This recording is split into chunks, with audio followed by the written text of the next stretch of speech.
আপনারা জানেন আজকের এই আব্দুল্লাহেল কাফি এই মুহূর্তে বাংলাদেশের পুলিশের যে অধ্যায় কালো অধ্যায় তৈরি করার মূল হোতা হচ্ছে এই আব্দুল্লাহেল কাফি, যিনি সরাসরি সাভারের এই বাংলাদেশ তথা সারা বিশ্বকে নাড়িয়ে দিয়েছিল, কাঁপিয়ে দিয়েছিল এইভাবে যে আপনারা দেখেছেন যে জীবিত মানুষকে এবং গুলি করে হত্যা করে একটা লেগুনার ভিতর 7 জন মানুষকে কিভাবে নৃশংসভাবে পেট্রোল ঢেলে দিয়ে পুড়িয়ে মারার যে ভিডিও ফুটেজ সেটি আপনাদের মাধ্যমে আমরা দেখেছি।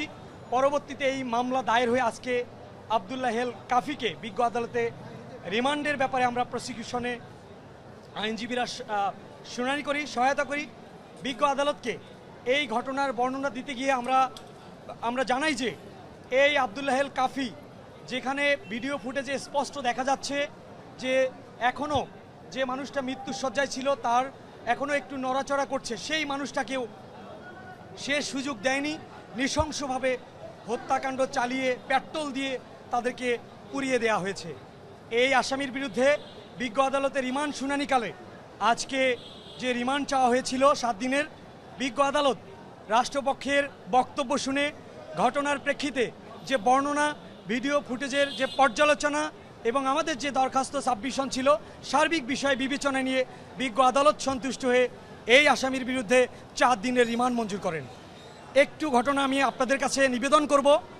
এই আসামির যে বিষয়টি আদালত আমরা বিজ্ঞ আদালতে উপস্থাপন করি যে হুজুর আদালত, এই আজকের আসামি একজন খুনি এবং এই বাহিনী হুজুর আদালত আবেদনকালে সেখানে আমরা এটিও লক্ষ্য করেছি যে কয়েকজন দেখিনি বা লক্ষ্য করিনি, তার পক্ষে সাফাই গাচ্ছিল যে উনি নাকি অসুস্থ।